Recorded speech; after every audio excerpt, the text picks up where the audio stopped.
여러분이 JEB 이런 말 들어보셨어요? 잽 아파트, 잽 건물. 그러니까 JEB가 뭐냐면 제로 에너지 빌딩입니다. 제로 에너지 빌딩. 그래서 에너지 에서 그러니까 에너지를 자체 조달하는, 자기가 필요한 에너지를 자체 조달하는 건축물을 JEB 건축물이라고 그래요. 이게 6월 30일부터 의무화됩니다. 6월 30일부터 우리나라의 아파트, 신축 아파트 태양광 의무화라고 이렇게 매일경제에서 보도가 나왔는데, 정확히 얘기하면 태양광이 아니라 여러분 풍력을 해도 돼요. 풍력을 해도 되는데 아파트 주변에서 풍력을 하면 윙윙 돌아가는 소리하고 거의 노이로제 걸려 죽겠죠. 아니면 저기 바깥에 해상 풍력 하나에서 쭉 연결해도 됩니다.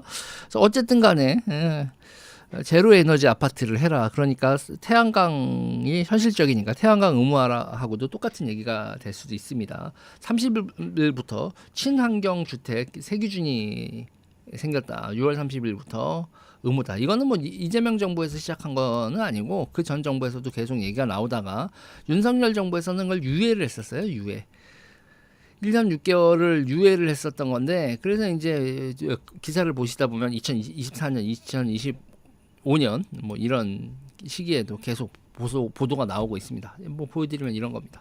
2025년 2월 5일에도 전기세 줄지만 분양가 급등, 계륵된 제로 에너지 공사비 떠오른다. 2024년에 이런 식으로 보도가 계속 있습니다. 건설업계에서 한숨 짓고 있다.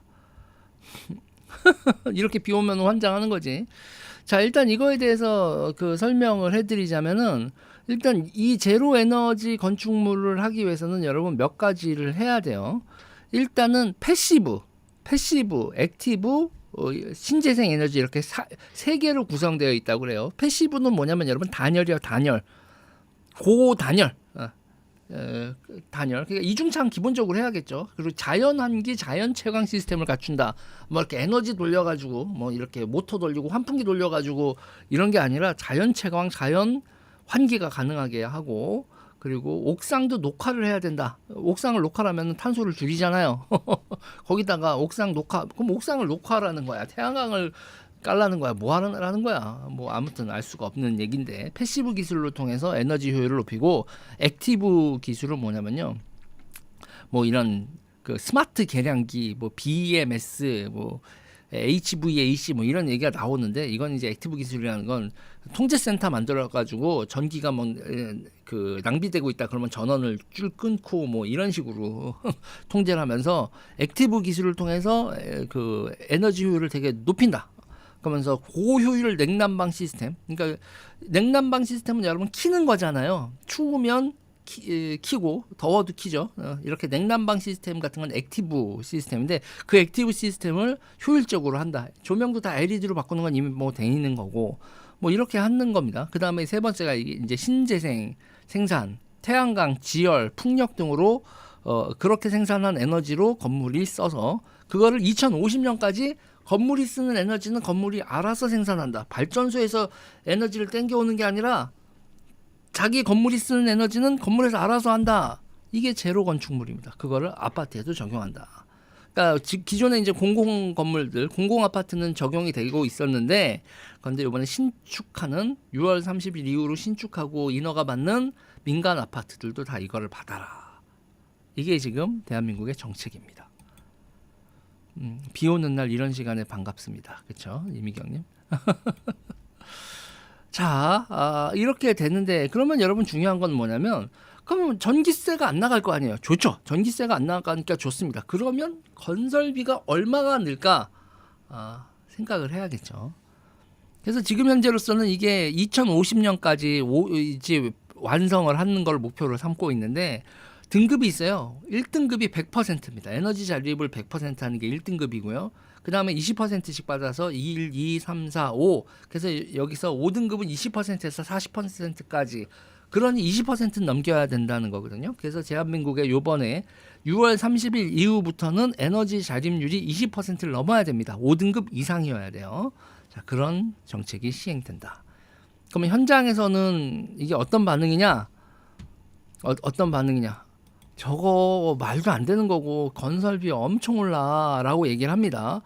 국토교통부는요. 국토교통부는 전용 면적 84제곱미터 국민 평형이라고 부르는 이 전용 면적 84제곱미터 기준으로 가구당 130만 원밖에 안 올라. 한 평당 5만 1,000원만 더 추가하면 되는 거야라고 얘기를 하고 있습니다. 그러면서 끼케야 3% 정도의 인상이다라고 정부는 발표하고 있습니다. 3% 오른다. 3% 오른다. 이렇게 얘기를 하고 있어요. 자, 그러면서 이제 이게 어디서 나오는 얘기냐? 네, 이렇게 국토교통부 설명 자료 2024년 7월 30일. 아휴, 윤석열 정부도 진짜 앵간했어. 원장관님 보고 계세요? 2024년 7월 30일 LH 국토 공공주택 제로에너지 의무화로 인한 공사비 증가는 3% 수준입니다라고 보도 설명 자료 국토교통부에서 윤석열 정부의 국토교통부가 이렇게 발표를 했었습니다. 자, 그런데 건설업계 뭔 개소리야 이렇게 나오고 있죠. 건설업계, 대한건축학회, 한국건설산업연구원 등은 야 말도 안 돼. 야 5등급 하려면 그거 건축비 26% 이상, 26에서 35% 정도 올라라고 얘기하고 있습니다. 많이 다르죠? 3%하고 26%는요, 여러분 많이 다릅니다. 그러니까 5등급 하려고 하면 26에서 35% 증가한다. 이게 이제 거기 이제 보도가 나왔어요. 매일일보에서 이렇게 발표가 나오고 있습니다. 여기서 보면은 여기 26대가 조금 전에 있었는데 어디 갔지? 여기서 기존보다 공사비가 기존보다 26에서 35%로 상승할 것으로 추산된다. 이에 분양가 상승을 우려하는 아니 건설비가 올라가면 분양가가 폭증하겠죠, 여러분. 이미경님 감사합니다. 타이틀 리스트님 감사합니다. 맞죠, 타이틀 리스트님. 제가 눈이 요새 조그만 글씨는 잘 못 알아봐요. 자, 이미경님하고 타이틀 리스트님 감사합니다. 자, 그러니까 현장에서는 야씨 무슨 3%야 26에서 35%에 그렇게 얘기를 하고요. 비주거 건물 같은 경우는 아파트만 있는 게 아니죠. 비주거 건물 같은 경우 이제 상가 같은 데 있잖아요. 그런 데는 30에서 40% 추가된다. 왜냐? 아파트는요, 여러분, 우리가 들락날락을 안 하잖아요. 들락날락을. 문 열었다 문 닫았다 문 열었다 문 닫았다 이걸 안 하잖아요. 아파트 한번 들어가면 현관문 닫으면 끝인데 이 공공주택은요, 여러분, 공공건축물 비주거 건축물은 사람이 계속 돌아다녀. 사람이 계속 돌아다니고 출입문을 열었다 닫았다 하는데 어떻게 에너지 효율을 높이냐. 그래서 공공주택한테 20%를 올리게 된다면 건설비가 48%까지 증가한다. 그러니까 상가예요. 상가 건물에 이 JEB 에너지 제로 건축물을 하면은 상가가 1억에 지었던 1억은 너무 적나? 10억에 지었던 건물이 14억 8천을 지어야 건설비가 들어야 지을 수 있다. 뭔 개소리야라고 현장에서는 얘기를 하고 있다.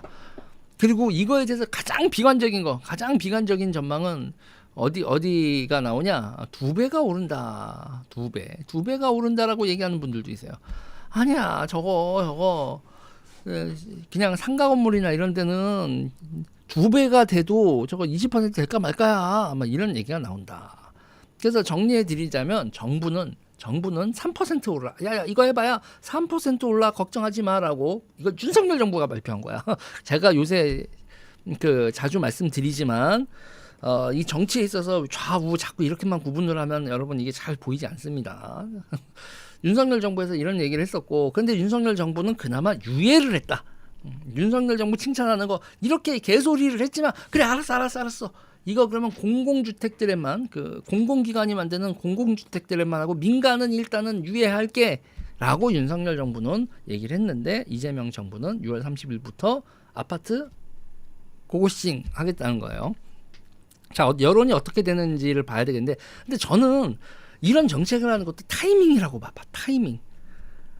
아니 지금 여러분 건설업계가 다 죽겠다고 하고 건설 현장 문 난리가 나고 줄도사 나는 얘기를 벌어지는데 이 시점에서 이거를 해야 되겠냐? 이 시점에서 이거 못하는 놈들은 다 죽어. 이것도 못할 거면 뭐 최저임금도 못 줄 거면 사업 접어야지. 이런 얘기 했었던 좌파 정부였는데 이번에도 그거야? 야 이거 20% 이거 에너지 절감 20% 못하면 그럼 다 죽으면 되겠네. 그것도 못할 놈들은 다 망해. 이거야?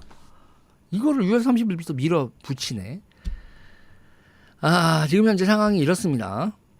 현재 공공 아파트 같은 경우에는 JEB, GEB 이거 5등급 20에서 40% 이미 적용되고 있는데 이거 건설비 얼마였고 실제가 진짜 그렇게 20에서 40% 적용된다라고 얘기를 했는데 그렇게 되고 있는지 한 번만 보자. 실제로 까보고 20% 에너지 자립이 20%가 되고 있는지. 그리고 우리나라에서 태양광이나 그럼 아니 20% 되는 날도 있을 수 있어요, 여러분. 아파트 단지에 구석 뭐 천장이 아니라 옥상이니 뭐 구석구석 뭐 이런데 그리고 이제 조경할 자리에도 태양광 깔아가지고 어떻게 해서 20%가 나올 때도 있을 수 있어. 그런데 문제는요, 제가 물어보고 싶은 건 오늘같이 비 오면 장마 때는 어떡할 거야? 장마 때는 어떡할 거니? 왜 이러면 여러분 제가 제일 걱정하는 건 뭐냐면 이렇게 됐을 때요. 아파트가 20% 자립을 못했을 때 REC 구매를 강요하진 않겠지 설마. 이게 REC라는 건 뭐냐면 우리 아파트에서 생산해낸 신재생 에너지가 20%를 달성을 못했어. 그러니 저기 우리가 지금 요번에 우리는 저기 석탄 발전소하고 이런 데서 에너지를 갖다가 썼는데 저기 태양광이나 뭐 이런 신재생 에너지로 했다라는 인증서, REC 인증서로 이 20%를 채울게요. 설마 그렇게 가진 않겠지. 그래서 저기 전라남도 앞바다에 있는 해상풍력이 발행한 REC를 사다가 저희가 장마 때 태양광 발전을 못해서 에너지 자립도가 떨어졌는데 이거 REC 구매했으니까 해주세요. 이런 식으로 설마 이건 유재일의 너무 앞질러간 의심이고 의구심이라고 저는 그렇게 생각을 하겠지만 얘네들은 뭔지랄도 할 수 있다. 뭔지랄도 할 수 있다. 그리고 이제 이거 관련돼서 제가 윤석열 정부 욕을 할 때도 이제 부산 욕 많이 하는데 에코델타 시티가 이거거든요, 여러분. 응? 에코델타 시티. 에코델타 시티 이거 얘기할 때 이게 제가 문재인과 윤석열의 합작품이다. 그러니까 문재인이 시작을 했는데 문재인이 에코델타 시티를 시작을 했는데 그걸 윤석열이 확대를 했다고. 내가 그래서 문재인이 했다고 욕을 그렇게 했는데 이걸 에코델타 시티 이걸 확대를 그래서 내가 도대체 이렇게 한두 가지가 아니야. 일단 의료 정책이 문재인이 하던 거 확대했지 윤석열이. 그리고 이게 에코델타 시티도 그리고 세상풍력도 이런 것도 확대했다고. 하도 난리를 치니까 일단 유예를 했는데 유예를 했는데 이재명한테 정권 넘어가고 이제 이재명은 이걸 실행을 한대네. 자, 이 제로 에너지 빌딩이요. 아파트 앤드 빌딩 이거 우리 삶의 원가를 올립니다, 여러분. 주거 비용, 상가 비용, 모든 우리 삶의 공간 비용을 엄청나게 올려요. 그러니까 저는 그래요. 친환경도 좋고 모두 좋은데 비용이 너무 많이 들어가는 건 우리 삶을 파괴한다라는 거는 생각 좀 하고 가자. 그리고 이런다고 탄소 배출이 주니? 이 멍청한 것들아?